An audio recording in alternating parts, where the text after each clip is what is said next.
Dans ma paroisse, on dit qu'à 22 heures, de toute façon, le Saint-Esprit se couche. Et donc, c'est peut-être en se tournant vers lui au début de cette rencontre que nous pouvons commencer. Si vous voulez bien, nous pouvons prendre un instant pour nous confier à Dieu. Au nom du Père et du Fils et du Saint-Esprit. Amen. Seigneur, nous nous présentons devant toi dans cette soirée de conférence. Aide-nous à vivre ensemble cette soirée comme une formation à ton service.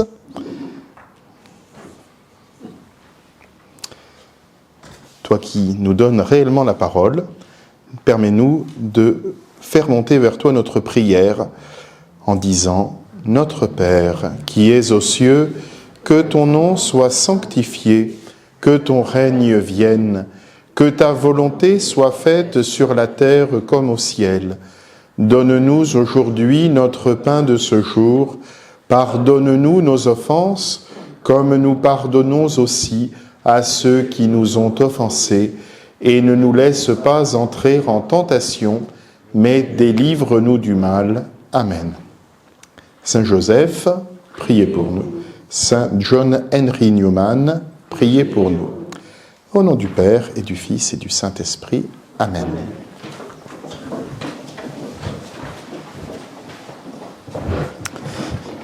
Est-ce que je me connais moi-même suffisamment pour me présenter? Je n'en suis pas tout à fait sûr. Je peux vous donner au moins quelques petits éléments. Je suis prêtre du diocèse de Lyon depuis 18 ans. Depuis encore plus longtemps, je connais la famille Créalet, qui est un peu une des causes de ma présence ce soir, et je les en remercie. Voilà, je suis actuellement prêtre dans la ville de Lyon, curé de la Croix-Rousse. Vous savez qu'à Lyon, il y a plusieurs collines, moins qu'à Rome, mais peut-être plus qu'à Voisin. Et une de ces collines, la colline de la Croix-Rousse, a des pentes et un plateau, et je suis curé de la partie du plateau. Voilà. Dans le passé, j'ai fait quelques études, et notamment, j'ai travaillé sur celui dont je viens vous parler ce soir, qui est non seulement un sujet d'étude depuis de nombreuses années, mais dirais-je, un véritable ami depuis quelques 25 ans que j'ai l'occasion de le lire et de travailler, pour ainsi dire, avec lui. Une précision pour commencer, il faudrait, pour prononcer correctement, parler de John Henry Newman, comme on parle de New York. Bon, en France, tout le monde parle de Newman, alors pour simplifier les choses, nous allons parler de Newman, mais son vrai nom devrait être Newman. John Henry Newman est né à Londres le 21 février 1801. Il est mort dans la périphérie de Birmingham, dans une commune appelée Edgbaston, le 11 août 1890. Une longue vie, 89 ans et demi, ça n'est pas mal. Newman est un vrai gentleman anglais du siècle victorien. C'est un homme brillant, historien, philosophe, poète, romancier, et encore plus, dont la somme totale des œuvres est assez impressionnante. Lorsque l'on parle de Newman, et on en a parlé à de nombreuses reprises au cours de ces dernières années, la plupart du temps on présente sa vie en deux moitiés, comme si sa vie était vraiment partagée en deux par le milieu. D'abord, de sa naissance jusqu'au 9 octobre 1845, c'est-à-dire 44 ans, il a été sujet de l'Église d'Angleterre. Il a été baptisé dans l'Église d'Angleterre et il est devenu prêtre de cette Église. Il a été prêtre anglican pendant 20 ans, de 1825 à 1845. Et puis, deuxième moitié, du 9 octobre 1845 à sa mort, donc presque 45 ans, il a été catholique, et notamment il a été prêtre catholique pendant 43 ans, membre de la congrégation de l'Oratoire. C'est pratique de résumer une vie ainsi parce qu'on a l'impression qu'on la comprend bien en la voyant sous l'angle de la rupture. Deux parties égales avec une fracture qui passe au milieu. En même temps, il y a de bonnes raisons de le faire, parce qu'il y a plus que deux parties égales, il y a apparemment un très grand contraste entre ces deux parties de vie. D'abord, Newman, dans la première moitié de sa vie, a été un universitaire comblé et un prédicateur célèbre au cœur de l'intelligentsia britannique. Il vivait, il travaillait à Oxford, qui est le summum de ce que l'on peut faire en la matière. Et puis, à la fin de cette période, on le suit dans ses questionnements, on le suit dans ses recherches, et finalement, on le suit dans sa conversion à l'Église catholique. Et c'est passionnant comme un roman, et d'ailleurs, si Newman a peut-être tant fait parler de lui, c'est parce qu'on a écrit sur lui des biographies qui ont la saveur de vrais romans, des biographies passionnantes, parce qu'on a l'impression d'être à ses côtés dans ses questionnements. Puis Newman devient catholique. Il s'établit dans l'exact contraire d'Oxford. Il va s'installer à Birmingham, cette grande cité industrielle, dans les Midlands, une cité pas très folichonne, dans un quartier ouvrier, plat et morose. Et ça correspond au moment où on va beaucoup moins parler de lui. On parle moins de lui dans l'actualité de son époque, parce qu'il devient très discret. On parle moins de lui aussi dans ses biographies, comme si la partie intéressante, c'était la partie de sa conversion, et qu'une fois converti, il n'a plus grand-chose de croustillant à nous proposer. Newman, dans cette longue partie où il est prêtre catholique à Birmingham et où il est devenu assez discret, travaille beaucoup. Il produit beaucoup d'œuvres, mais de manière assez cachée. Et puis enfin, à 78 ans, le nouveau pape, Léon XIII, fait de lui son premier cardinal, et là Newman réapparaît sur la scène publique. Donc, il est très tentant, très séduisant, de présenter la vie de Newman avec cette rupture au milieu, la partie brillante et intéressante au début, la partie plate et un peu ennuyeuse ensuite. Mais Newman ne présenterait pas sa vie ainsi. Lire ainsi la vie de Newman en deux moitiés, c'est risquer de ne regarder que les apparences, c'est négliger les grâces et les fruits d'une vie cachée qui est humble mais qui n'est pas infertile, et surtout, c'est ne pas saisir la cohérence de l'ensemble. Newman va passer une grande partie de sa vie, et notamment de la deuxième partie de sa vie, à montrer combien sa vie est cohérente, combien d'un bout à l'autre, il y a des fils directeurs qui tendent et qui unifient sa recherche. Enfin donc, à 89 ans et demi, Newman meurt, et à sa réputation de théologien s'ajoute rapidement, très rapidement, une réputation de sainteté. La cause de Newman chemine et traverse le XXe siècle, et en 15 ans, elle explose, si l'on peut dire. Newman a été béatifié en 2010 par Benoît XVI à Coughton Park, c'est à côté de Birmingham.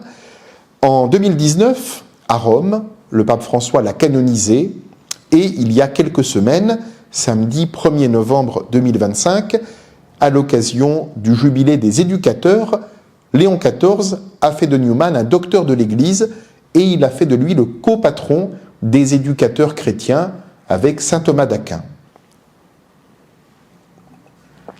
Donc, depuis le samedi 1er novembre, les docteurs de l'Église ont un nouveau membre. Ils sont désormais 38. Ou pour le dire autrement, ils ne sont que 38. C'est un petit club en apparence, un petit club qui peut intriguer et dont les titres peuvent laisser penser à une sorte de prix Nobel ou à une académie française de la sainteté. Que John Henry Newman soit un saint, c'est assez facile à saisir. Des saints, on voit ce que c'est. Mais est-ce qu'il fallait lui ajouter encore une médaille sur le revers de la soutane, en donnant ce titre à ceux qui sont déjà des saints, les titres de docteurs de l'Église?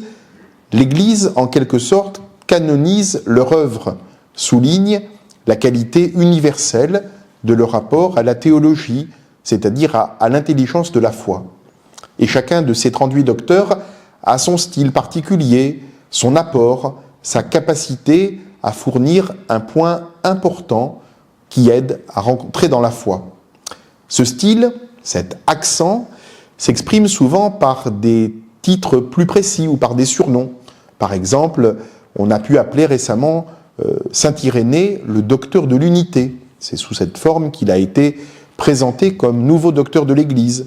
Ou bien, plus poétique, Saint Bernard de Clairvaux a été appelé le docteur mellifluus, le docteur dont la parole est douce comme le miel. Alors, quelle question peut-on se poser? Peut-être celle de savoir de quoi Newman est-il le docteur?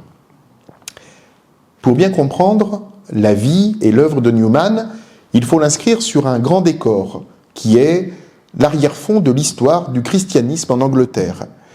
Le pape Léon, non pas XIII mais Ier, Léon le Grand, au VIe siècle, avait envoyé une petite délégation de moines romains pour évangéliser l'Angleterre. À leur tête, il y avait ce fameux Augustin, non pas d'Hippone, mais de Cantorbéry, qui deviendra le premier évêque de Cantorbéry et qui sera vraiment l'artisan de la première évangélisation des îles britanniques. Ensuite, progressivement, au cours des siècles, sous les rois saxons, puis sous Guillaume le Conquérant et ses successeurs, l'Église en Angleterre s'installe et prospère. Et au XVIe siècle, il se passe non pas un, mais deux événements. L'anglicanisme naît en deux moments. D'abord, en 1534, le roi, lapsus révélateur, le roi Henri VIII, qui ne parvient pas à faire reconnaître la nullité de son mariage avec Catherine d'Aragon, fait sécession et déclare qu'il est en quelque sorte le pape de son île. Il n'a pas pour but de changer la théologie, de créer une église dont la foi serait différente, mais il veut simplement être pape dans son royaume. Première étape de l'anglicanisme. Et dans un deuxième temps, en 1571, sa fille Élisabeth Ier, elle fait prendre un vrai virage théologique à l'église anglicane. Désormais, l'église anglicane est très influencée, sinon complètement marquée, par le protestantisme. Élisabeth Ier fait le choix de la théologie calviniste, tout en conservant des éléments comme l'épiscopat, pour changer plus en profondeur l'église anglicane que son père a fondée. Donc, pour vous le dire rapidement, l'église anglicane qui existe et qui est l'église du royaume d'Angleterre depuis le XVIe siècle, c'est une église qui a plusieurs étapes dans sa constitution, et donc il y a aussi plusieurs courants à l'intérieur de l'église anglicane, un courant plus catholique, qui se dit anglo-catholique, et un courant plus protestant, qui est attaché à l'idée de l'écriture seule, qui est fondatrice de la théologie calviniste. Et puis, entre les deux, un courant qui ne se situe pas vraiment entre ces deux tendances centrales. Bref, détachée de Rome, attachée à la couronne, l'Église anglicane devient un organe de l'État. C'est l'État qui nomme les ecclésiastiques, qui les rémunère et qui, de ce fait, oriente de manière significative la vie de l'Église et sa pensée. La vie spirituelle de l'Église anglicane, enfin, s'appuie sur deux livres très importants. Le premier livre, c'est la Bible, ou plutôt c'est la King James, la Bible dans la traduction faite sous le roi Jacques Ier en 1611, qui est non seulement le moyen de donner accès au texte biblique à tous les Anglais, à tous les anglophones, mais qui est aussi un chef-d'œuvre de la littérature anglaise. C'est un texte qui est magnifique et qui est aussi la base de la culture de l'Angleterre. Quand on lit un petit peu de littérature anglaise et qu'on connaît la King James, on se rend compte qu'il y a une multitude énorme de citations implicites de textes de la Bible partout dans la littérature anglaise. Et vraiment, c'est le livre qui irrigue le plus la littérature qui se constitue à partir du XVIe siècle en langue anglaise. Le deuxième document, le deuxième livre, c'est ce qu'on appelle le Book of Common Prayer, le livre de la prière commune, qui est une sorte de bréviaire et de livre de chant que tout Anglais anglican a chez lui, de manière à pouvoir vivre la liturgie à la paroisse, mais aussi la vivre à la maison. On peut dire que cet itinéraire de l'Église en Angleterre, Newman va le parcourir, mais en sens inverse. Il naît dans une famille d'anglicans peu pratiquants, mais attachés, comme des millions d'autres anglicans, à la lecture de la Bible. Il grandit, il apprend à parler, et à lire en parlant avec les mots de la Bible, en la connaissant par cœur et en lisant la Bible. À 15 ans, dans un internat où il se trouve, un professeur lui tend un ouvrage écrit par un écrivain du courant évangélical, c'est-à-dire ce courant du renouveau protestant du XVIIIe siècle. Et Newman est frappé par quelque chose qu'il n'a jamais entendu parler, dont il n'a jamais entendu parler auparavant, c'est que Dieu est quelqu'un qui se rencontre personnellement. Et dans ce courant du renouveau protestant, on ne devient chrétien que si on a rencontré personnellement Dieu et que l'on a personnellement fait un acte de conversion en reconnaissant le Christ comme son sauveur. Et Newman, à 15 ans, voit sa vie changer par cette découverte. Il devient tout d'un coup un chrétien très zélé, très volontaire, très désireux de mettre Dieu au centre. Et de cette lecture, outre cette idée de la conversion personnelle, il tire deux devises, des devises qui vont l'accompagner tout au long de sa vie. La première devise, c'est « Growth, the only evidence of life », la croissance est la seule preuve de la vie.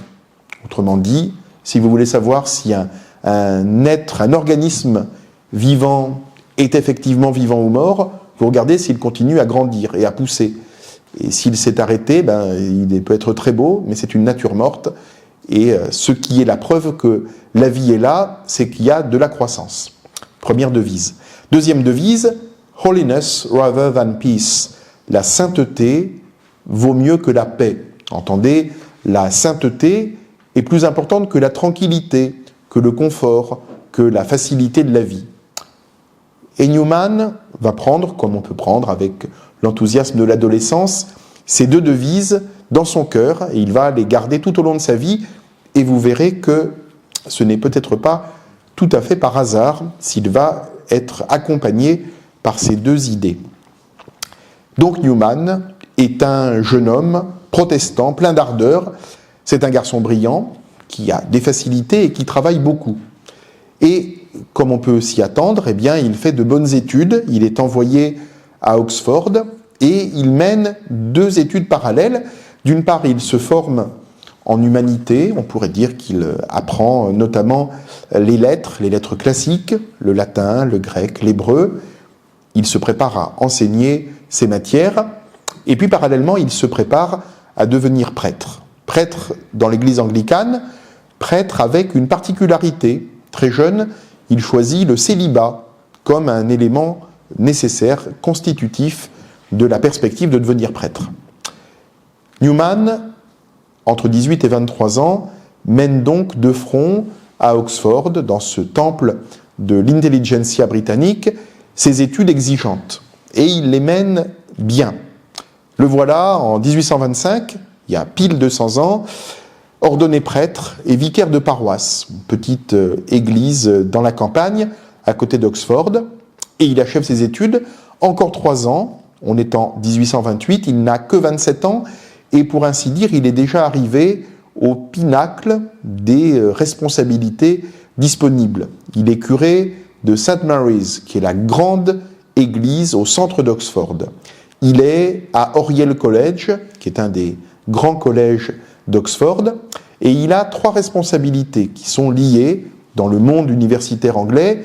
Il est professeur, il enseigne donc essentiellement les lettres classiques et l'histoire. Il est tuteur, c'est-à-dire qu'il accompagne des étudiants en leur donnant des lectures personnalisées à faire qui correspondent à leur champ de recherche. Et puis, troisièmement, il est fellow, compagnon. Il est dans cette logique des collèges anglais où plusieurs professeurs habitent sur le même lieu, et outre l'enseignement, outre la recherche, outre l'accompagnement des élèves, eh bien, il y a des moments gratuits que ces érudits chercheurs passent ensemble et une émulation entre eux. Et voilà, et Newman est parfaitement heureux. Il écrit un poème qui s'appelle « Le chèvrefeuille dans le mur » et il dit qu'il est tellement heureux qu'il rêve d'être comme le chèvrefeuille qui s'est enraciné dans les murs du cloître du collège et qui est bien accroché de manière à ne jamais en partir. il imagine qu'il va passer les 50 ou les 60 années qui suivent à se réjouir tous les jours de rechercher, d'enseigner et d'avoir une vie bien tranquille. Il ne sait pas encore qu'il se trompe. Donc, il ne sait pas encore qu'il y a quelques petites surprises qui l'attendent. D'abord, comme curé de paroisse, Newman découvre l'importance des sacrements. Avec la culture protestante qu'il avait nourrie depuis des années, il avait l'idée qu'on a d'abord la foi, et puis si on a la foi, on peut accéder aux sacrements. La foi est première. Il réalise que c'est parfois un peu plus subtil, et que parfois, ce sont les sacrements qui sont des chemins pour entrer dans la foi ou pour la faire grandir. Donc il devient un peu plus souple par rapport à certaines idées qu'il avait. Puis, grâce à la bibliothèque du collège, grâce aussi à des confrères qui le sollicitent, Newman va s'atteler à deux grands chantiers. Un des chantiers, c'est écrire une histoire du concile de Nicée. Ça tombe plutôt bien d'en parler cette année. Deuxième tâche, un confrère voudrait, comme Migne en France, faire une édition complète en langue anglaise des pères de l'Église. Donc faire la compilation de tous les pères de l'Église grecque et latine et même syriaque et même arménienne et faire une grande traduction, une grande édition.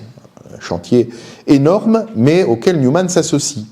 Et donc ces deux chantiers-là font que Newman va s'intéresser aux pères de l'Église. Il va aller passer pendant 5 ans des heures presque quotidiennement en bibliothèque, son idée étant de les lire intégralement et chronologiquement, en commençant par les premiers et jusqu'au dernier. Quand il fait quelque chose, il ne le fait pas à moitié. Et Newman va être marqué par la découverte de ces hommes, ces saints, souvent des évêques, qui ont marqué de leur empreinte la construction de la théologie de l'Église dans les premiers siècles. Par exemple, notamment, il rencontre le grand Athanase d'Alexandrie, le champion de la foi de Nicée. Il est impressionné par le courage de cet homme et sa détermination, cet Athanase qui a défendu contre vents et marées la foi au Christ consubstantiel au Père, quitte à passer 17 ans de sa vie en exil. Newman est assez impressionné par le courage qu'il faut pour vivre cela.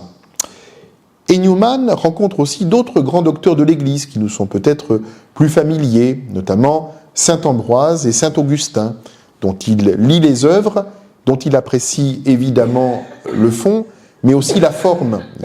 Il est sensible à l'éloquence d'Ambroise et encore plus d'Augustin, à la manière de dire les choses autant que les choses qu'ils disent. Newman en vient à se poser une question un petit peu saugrenue peut-être. Imaginons que saint Ambroise et saint Augustin, transportés par une machine à voyager dans le temps, apparaissent à Oxford en 1830. Dans quelle église iraient-ils pour la messe ? Quel serait le lieu où ils retrouveraient la foi qui est la leur, qui était la leur ? Dans quelle communauté trouveraient-ils des compagnons qui partagent la foi qu'ils ont reçue des apôtres ? Et ça, cette question va vraiment titiller Newman de manière profonde. Dans ces hommes, c'est les pères de l'Église, ces hommes nés quelques 15 siècles plus tôt, il découvre des amis, des hommes au style vivant et délié, pas avec un jargon compliqué, mais avec des mots clairs et simples pour parler de questions essentielles et qui mettent au cœur de leur foi l'incarnation, Dieu fait homme. Newman ne le sait pas encore, mais un jour il pourra dire « ce sont les pères qui ont fait de moi un catholique ». En 1843, Newman a 42 ans, et ces questions que les pères de l'Église lui ont posées sur la foi, sur le lien entre la foi des apôtres et celle des pères, et celle de l'époque contemporaine, sont des questions qui ont continué à cheminer dans son cœur, au point qu'il décide de prendre les moyens de discerner. Il entre dans une grande retraite spirituelle qui va durer 2 ans. Avec quelques amis, ils renoncent à leur charge d'enseignement et leur charge de curé, et ils s'installent ensemble dans une ancienne ferme à côté d'Oxford, un petit faubourg qui s'appelle Littlemore. Là, pendant 2 ans, de 1843 à 1845, ils vont mener une vie presque monastique. Prière, matin, midi et soir, travail matériel et surtout recherche intellectuelle. Newman s'attaque à la grande question qui est, je pense, le centre de son apport à la théologie, ce qu'il appelle le développement de la doctrine chrétienne, la manière dont les dogmes, comme des organismes vivants, se développent, ont une croissance fidèle à un certain ADN, même si Newman, évidemment, ne parle pas encore d'ADN, mais comment, d'une manière organique et homogène, les dogmes apparaissent, grandissent, se précisent. Enfin, au bout de 2 ans, dans la soirée du 8 octobre 1845, il y a donc juste 180 ans, Newman reçoit dans cette petite maison la visite d'un missionnaire italien, Dominique Barbieri, qui sillonne l'Angleterre, et il lui demande de le recevoir dans la communion de l'Église catholique. Le lendemain, il est confirmé et il reçoit la première communion. Newman donc devient un converti célèbre, mais pour lui, ce n'est pas la première, c'est la deuxième conversion, après celle qu'il a vécue adolescent. D'ailleurs, Newman ne parlera presque jamais d'une conversion au catholicisme, mais plutôt d'un passage au catholicisme, dans la continuité. Les catholiques se réjouissent, pour la plupart, et beaucoup d'anglicans vivent cette conversion comme une traîtrise. Newman a renié, il est passé dans le camp de l'ennemi. Toute sa vie, Newman rencontrera des gens qui lui reprocheront d'avoir été incohérent, prêchant d'abord pour l'Église anglicane et ensuite prêchant pour l'Église catholique. D'un côté, il y a donc des anglicans plutôt en colère, ou du moins peinés, et chez les catholiques, il y a un enthousiasme qui est variable. Certains sont très cordiaux, et sincèrement cordiaux dans l'accueil de Newman. D'autres voudraient que Newman soit un peu plus efficace. Ils lui disent « Vous êtes une célébrité dans le monde anglican, tout le monde veut vous suivre, vous avez une influence remarquable, il suffirait que vous disiez à tous vos lecteurs « Venez avec moi dans l'Église catholique, suivez-moi », et ils vous obéiraient. Donc il y aurait des dizaines de milliers de conversions au catholicisme tout d'un coup. Et Newman refuse, en disant « Ce n'est pas comme ça que ça fonctionne. Il m'a fallu des années et des années, une recherche personnelle, un discernement personnel long et précis pour faire le choix de devenir catholique. On ne peut pas imposer cela. Il faut que ce soit la liberté de chacun qui permette ce chemin. Donc, témoigner de mon itinéraire, oui. Encourager à se poser certaines questions, oui. Obliger les gens à faire comme moi, non. Les catholiques n'apprécieront pas spécialement cette attitude. D'autres aussi trouveront Newman trop modéré, trop original, bref, trop anglais, pas assez romain. Newman sera triste régulièrement de cet état de fait. Il fait cette remarque que je trouve très actuelle aujourd'hui, où dans l'Église, on vit ici et là, je pense dans le diocèse de Versailles autant qu'à Lyon, une apparition de catéchumènes nouveaux qui n'étaient pas là il y a quelques années. Newman dit « Il ne faut pas seulement que les convertis soient prêts pour l'Église, il faut aussi que l'Église soit prête pour les convertis. Il faut que l'Église prenne les moyens de vraiment accueillir et pas seulement de faire du chiffre, pour le dire autrement. » Pour Newman, la conversion à l'Église catholique n'est pas une rupture, mais un accomplissement, une fidélité au chemin que la Providence a tracé pour lui. Et pendant toute sa vie catholique, pendant les 45 ans qui suivent, il prendra le temps, parfois de sa propre initiative, souvent parce qu'on le force à le faire, de montrer la cohérence de sa démarche. Son principe, même si j'ai dit qu'il avait remonté l'histoire de l'Église d'Angleterre en sens inverse, n'est pas un principe de reniement successif, mais plutôt d'accumulation. Il ne renie pas la religion de la Bible, qu'il a reçu enfant et qui a été un des grands cadeaux de sa vie. Au contraire, son attachement à la parole de Dieu qui lui a fait découvrir Dieu qui parle aux hommes sera un trésor qu'il gardera toute sa vie.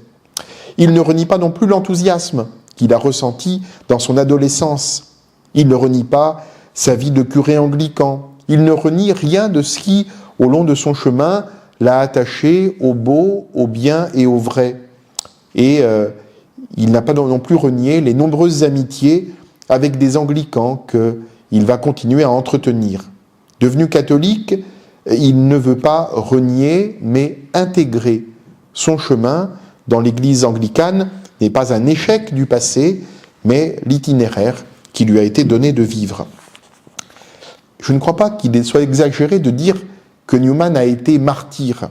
Il n'a certes pas versé son sang, mais il a payé cher son désir de suivre le Christ et ce chemin qui s'ouvrait devant lui, malgré les contradictions, malgré les oppositions, malgré les calomnies, malgré les menaces.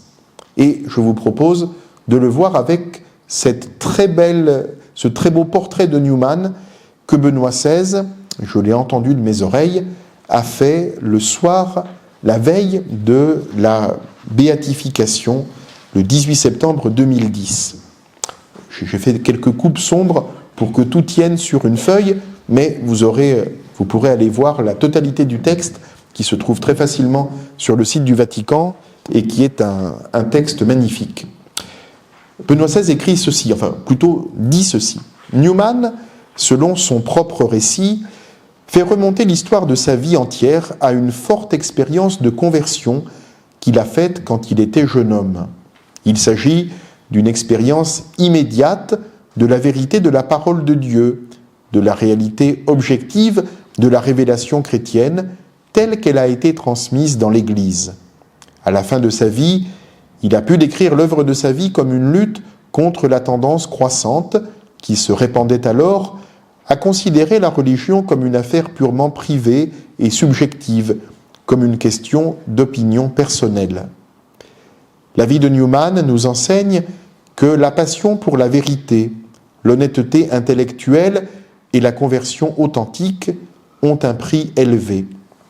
Nous ne pouvons garder pour nous-mêmes la vérité qui rend libre. Celle-ci exige le témoignage, elle demande à être entendue, et finalement sa force de conviction vient d'elle-même, et non pas de l'éloquence humaine, ni des arguments avec lesquels elle peut être formulée.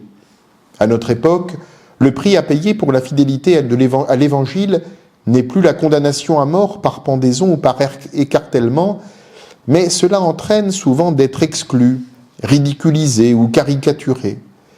Et cependant, l'Église ne peut renoncer à sa tâche, proclamer le Christ et son Évangile comme vérité salvifique, source de notre bonheur individuel ultime et fondement d'une société juste et humaine.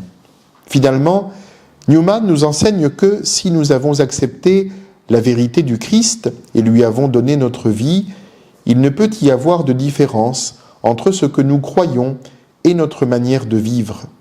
Toutes nos pensées, nos paroles et nos actions doivent être pour la gloire de Dieu et pour l'avènement de son royaume. Newman a compris cela et il a été le grand défenseur de la mission prophétique des laïcs chrétiens. Il a vu clairement qu'il ne s'agissait pas tant d'accepter la vérité par un acte purement intellectuel que de l'embrasser dans une dynamique spirituelle qui pénètre jusqu'au cœur de notre être. Ceux qui vivent dans et par la vérité reconnaissent instinctivement ce qui est faux, et précisément parce que faux, hostile à la beauté et à la bonté qui sont inhérentes à la splendeur de la vérité. En 1847, Newman, devenu catholique depuis 2 ans, se trouve à Rome. Il y a été envoyé pour se préparer à l'ordination comme prêtre catholique et il s'interroge. Que sera sa vie une fois revenu en Angleterre ? Prêtre diocésain, il sent que ça n'est pas pour lui. Jésuite, dominicain, il essaye sans succès. Et un jour, le pape de l'époque, le pape Pie IX, lui propose de découvrir quelque chose qui pourrait lui correspondre. La figure de Saint Philippe Néri, ce saint florentin arrivé à Rome au XVIe siècle, peu de temps après le sac de Rome par les lansquenets de Charles Quint en 1527, et qui va découvrir une ville où tout est à reconstruire. Évidemment, il faut reconstruire les bâtiments qui ont été ruinés, incendiés, saccagés. Il faut aussi surtout reconstruire la vie de l'Église, qui a été pendant longtemps en très mauvais état. Et Saint Philippe Néri, avec beaucoup de bon sens, avec de la joie, de l'humour, avec un caractère à la fois mystique et fantaisiste, va créer la congrégation de l'Oratoire. Des prêtres qui vivent ensemble, sans vœux religieux, qui sont à la fois pasteurs, enseignants et éducateurs. Le principe de Saint Philippe Néri, c'est d'agréger autour d'une église,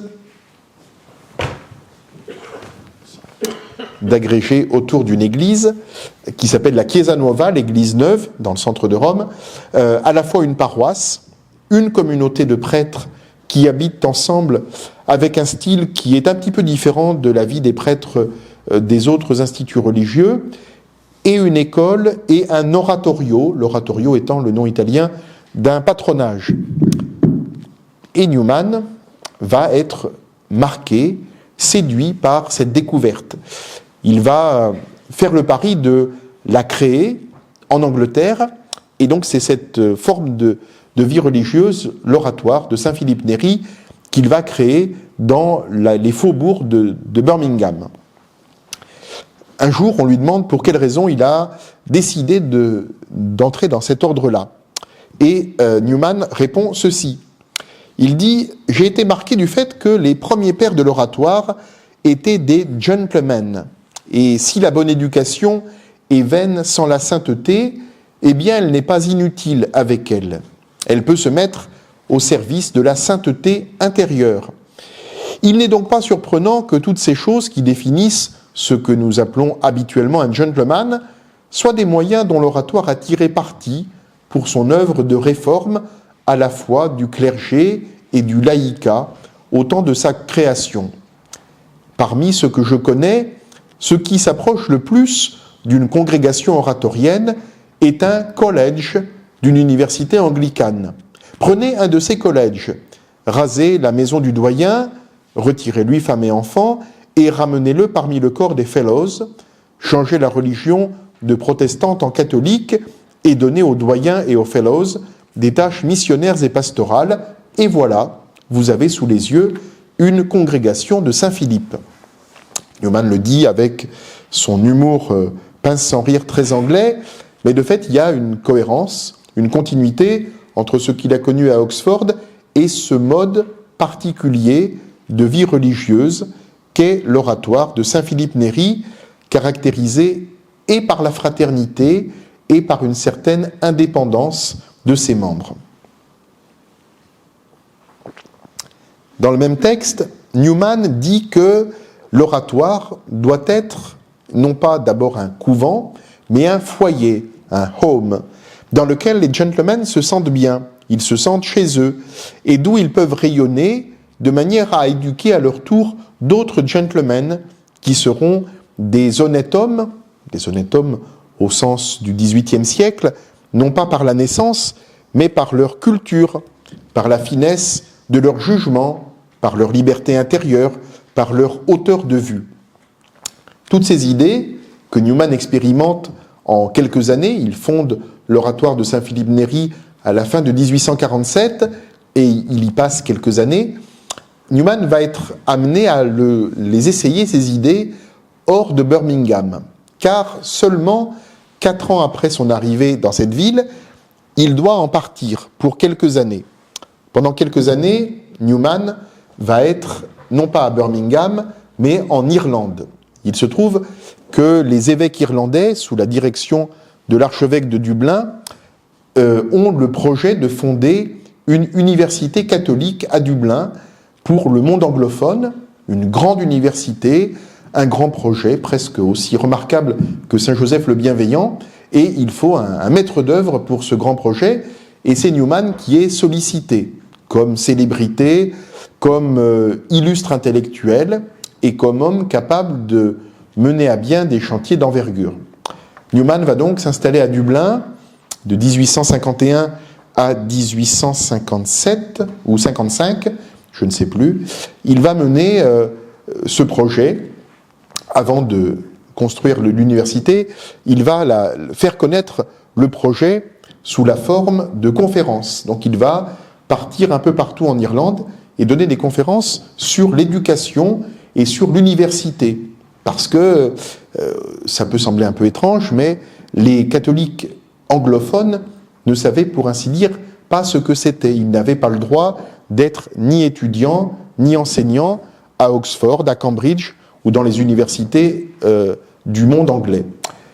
Donc, il faut, avant de construire l'université catholique de Dublin, expliquer ce qu'elle sera, expliquer sa raison d'être, l'intérêt de ce grand projet qui nécessite que des mécènes soient généreux.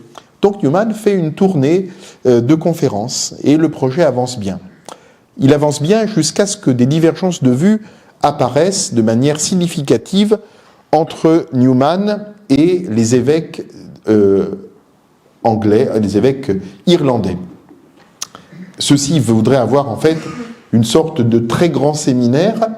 Newman, lui, souhaiterait que les cours dispensés à l'université soient la théologie, mais aussi quelques autres, et que des laïcs puissent, le cas échéant, recevoir des cours à l'université catholique de Dublin.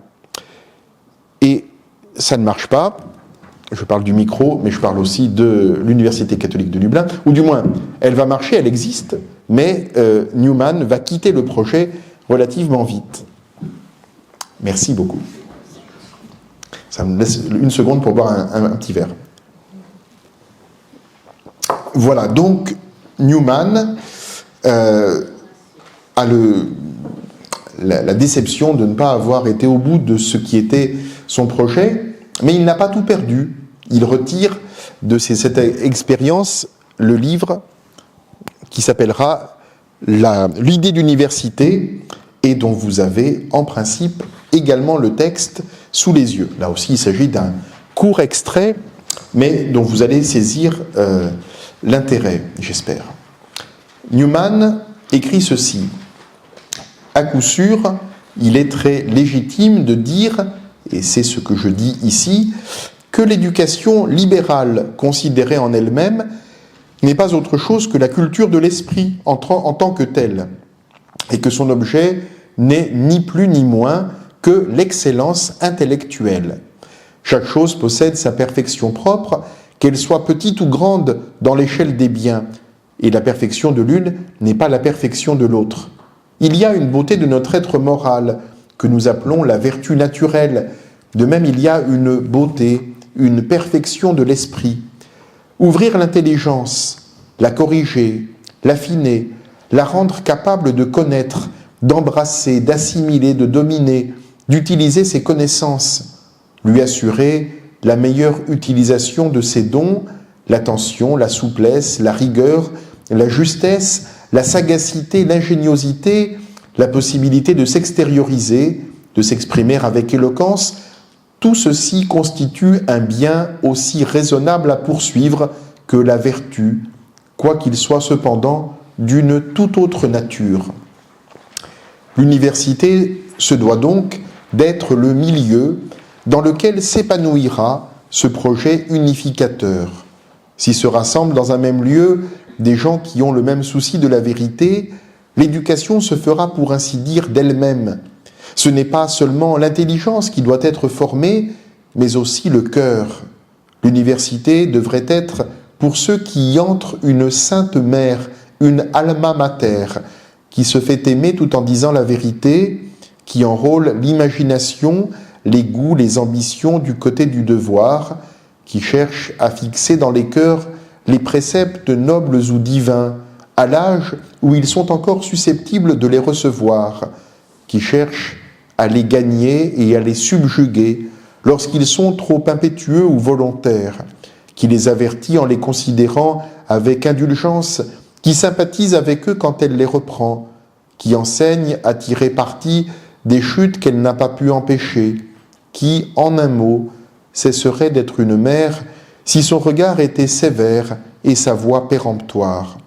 S'il en est ainsi, il est clair qu'une douceur et même une certaine détente de la règle d'une part et une vigilance anxieuse, une attention pressante de l'autre doivent caractériser la discipline qui convient à une université.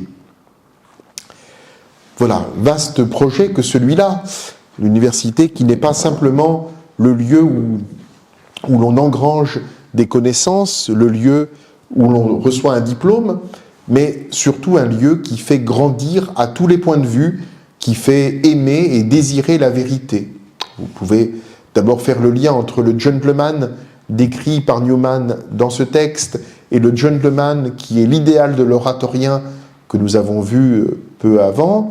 Vous pouvez faire le lien entre ce gentleman étudiant qui apprend à aimer la vérité et qui apprend à travailler pour elle, et puis la figure de celui qui va jusqu'au bout de la vérité parce qu'il est un père de l'Église ou parce qu'il est un témoin du Christ à n'importe quelle époque. Voilà. À travers ce projet du gentleman, il y a le projet d'un ami de la vérité qui va la suivre, quel que soit le prix à payer. Voilà. Alors, dans cette question de la fidélité à la vérité, il y a un point que je crois votre curé a souhaité central dans ce que je pouvais vous dire sur Newman, et j'y viens à présent. La question des catholiques en Angleterre va évoluer de manière assez sensible pendant le XIXe siècle. Au début, lorsque Newman les rejoint, ils sont vraiment une minorité qui est souvent très peu considérée. Les catholiques sont souvent des immigrés. C'est d'ailleurs pour ça que Newman va s'installer dans ce quartier peu sympathique de Birmingham, parce que c'est là que, dans les usines voisines, on trouve des catholiques irlandais, italiens ou d'autres pays européens qui sont venus en immigrés travailler là où les Anglais ne veulent pas travailler. Et puis, décidément, progressivement, les catholiques acquièrent un peu plus de visibilité dans le pays. En 1850, la reine Victoria autorise la recréation de diocèses catholiques en Angleterre. Les catholiques sortent donc un petit peu de l'ombre où ils étaient condamnés à se tenir. Et puis leur nombre augmente. Et l'augmentation de leur nombre crée une certaine inquiétude dans certaines classes politiques. On se dit que l'apparition et l'augmentation des catholiques dans le pays n'est pas une très bonne nouvelle. En 1870, le Premier ministre, qui s'appelle Lord Gladstone, fait un papier assez méchant à l'égard des catholiques en disant qu'il est clair qu'un catholique ne peut pas être un bon citoyen, parce que c'est un papiste, et donc que son premier chef d'État, c'est le pape, qu'il va obéir nécessairement au pape, quoi qu'il lui dise, et que, s'il reste un petit peu des choses qui lui vont, il obéira à son souverain. Mais il sera toujours une sorte d'agent infiltré qui travaillera pour le pape avant que de travailler pour sa nation. Et donc, les catholiques, les évêques sont assez embêtés, et ils demandent à Newman de faire une réponse. Newman va répondre de manière un petit peu détournée, non pas en écrivant à Lord Gladstone, mais en écrivant au duc de Norfolk, qui est le plus illustre des catholiques anglais. La famille des Norfolk est une famille de recusants, c'est-à-dire ces familles qui sont restées catholiques après la réforme anglicane et qui, comme c'est la plus haute aristocratie anglaise, ils ont réussi à passer entre les mailles du filet. Donc, il écrit une lettre au duc de Norfolk, enfin une lettre qui fait quand même 150 pages, consacrée à la question de la conscience. Et Newman dit que le pape lui-même, l'Église tout entière, existe pour être au service de la conscience. La conscience, est présente en tout homme, indépendamment de son pays, de sa culture, de son éducation, de sa religion. Elle est ce qu'il appelle un don ab-originel, quelque chose qui est présent en l'homme depuis toujours et de manière vraiment inscrite dans son être, en tout homme quel qu'il soit. Et Newman insiste sur le fait que la conscience en question, c'est une voix qui reconnaît spontanément le bien et qui commande à tout homme d'obéir au bien qu'il discerne, qu'il distingue, et donc d'agir au service de la vérité. Newman ne nie pas que certains systèmes d'éducation, des systèmes politiques, des systèmes d'oppression de différentes natures peuvent faire taire cette voix de la conscience, mais justement, le rôle du pape et de l'Église, c'est de réveiller cette voix de la conscience, de réveiller dans les âmes la présence de cet appel à vivre selon la vérité. La conscience, dit Newman, est le premier de tous les vicaires du Christ. Elle est le fondement sur lequel l'Église est bâtie.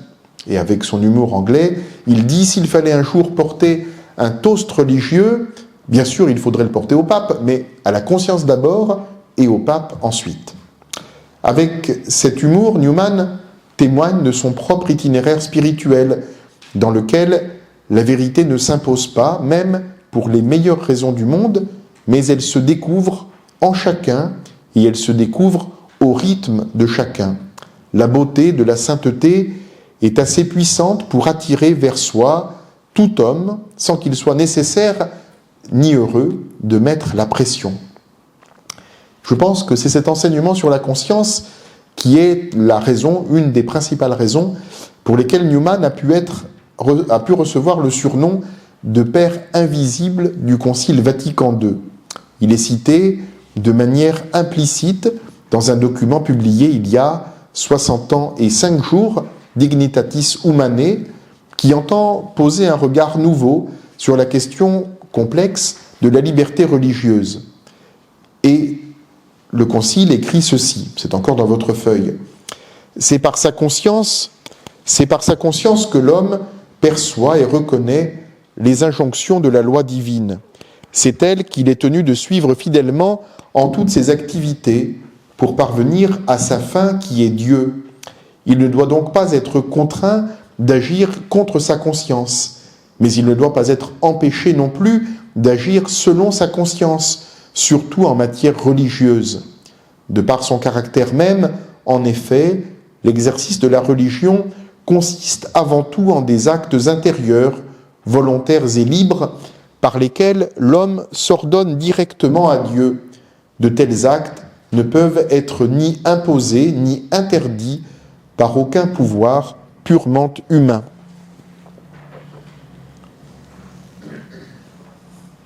C'est vide. La réflexion de Newman est vraiment en arrière-plan de ce texte du Concile. Newman a été extrêmement lu par beaucoup des évêques et des experts religieux du Concile Vatican II. Et pour moi, c'est vraiment clair comme de l'eau de roche que c'est Newman qui est derrière ce texte, qui dit deux choses. À la fois que la conscience personnelle est un itinéraire vers Dieu et donc qu'on ne peut pas forcer cet itinéraire, et que d'autre part, il n'est pas juste que des systèmes politiques interdisent cette obéissance à la conscience, qui est un droit fondamental de tout homme. Ça, c'est pour la partie implicite. De manière plus explicite, quelques années après, le catéchisme de l'Église catholique, voulu par le pape Jean-Paul II et publié en 92, met en valeur ce sanctuaire inviolable de la conscience, ce sanctuaire qui est le lieu où la voix de Dieu se fait entendre et où il est possible de le rencontrer et de le suivre. Je cite à nouveau le numéro 1778 du catéchisme.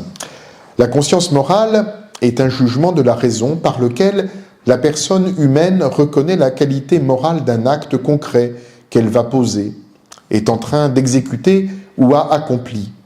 En tout ce qu'il dit et fait, l'homme est tenu de suivre fidèlement ce qu'il sait être juste et droit. C'est par le jugement de sa conscience que l'homme perçoit et reconnaît les prescriptions de la loi divine.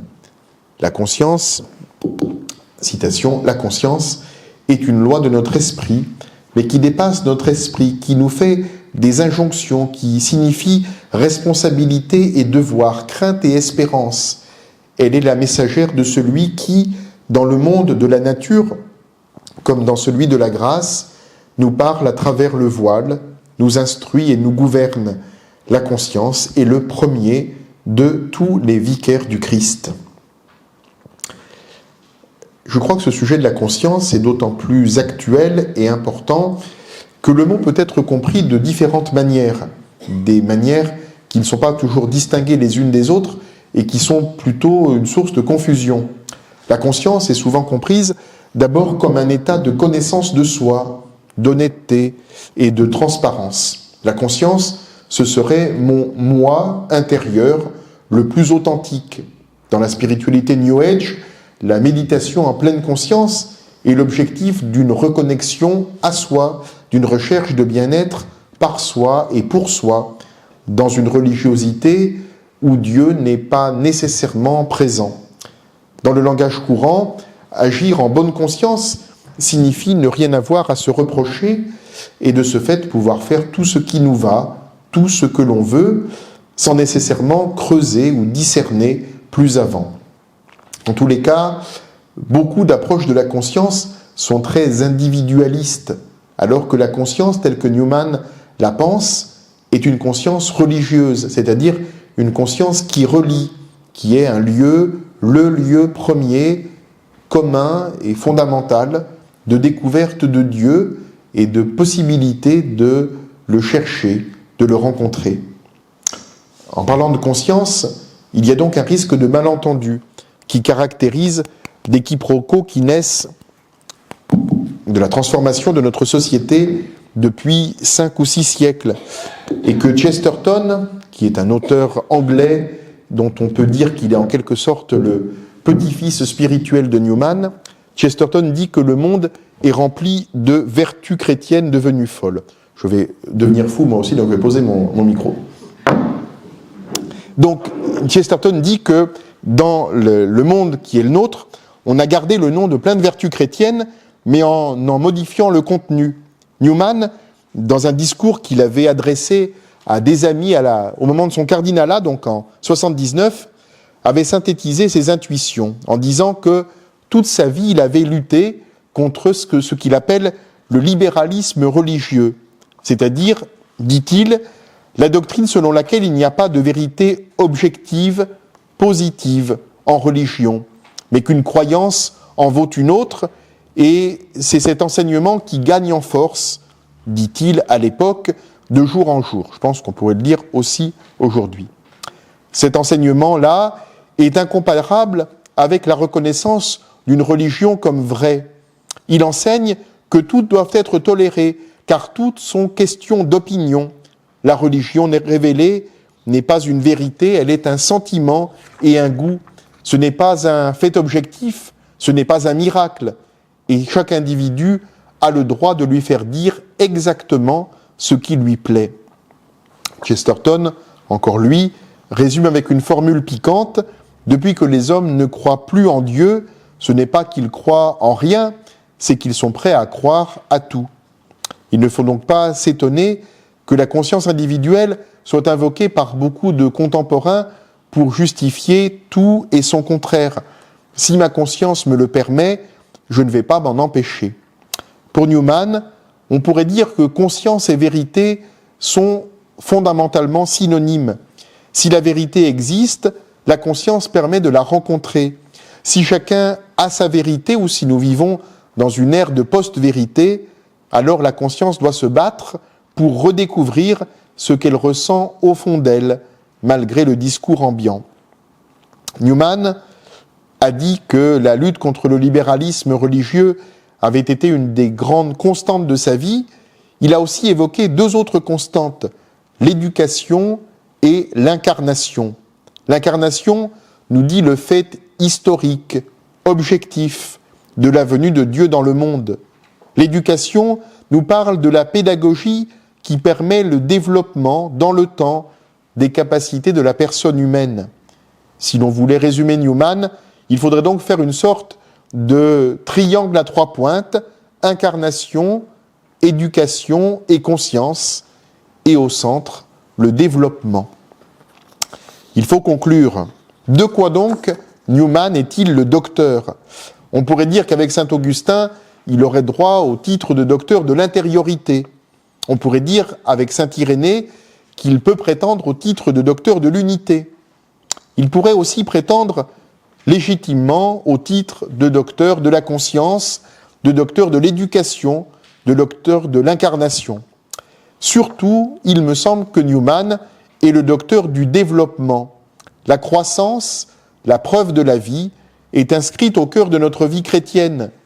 Dieu ne cesse de nous faire grandir, de nous convertir, de nous attirer à lui, de nous élever vers lui. Je crois que c'est cela, ce que signifie le doctorat de Newman. Newman, devenu docteur, entre, pour ainsi dire, dans un corps enseignant. On pourrait dire qu'il entre dans une salle des profs. Il est désormais dans le corps des saints qui ont conduit vers l'Église cette alma mater, cette mère aimante, pleine de tendresse et de force, universelle et incarnée.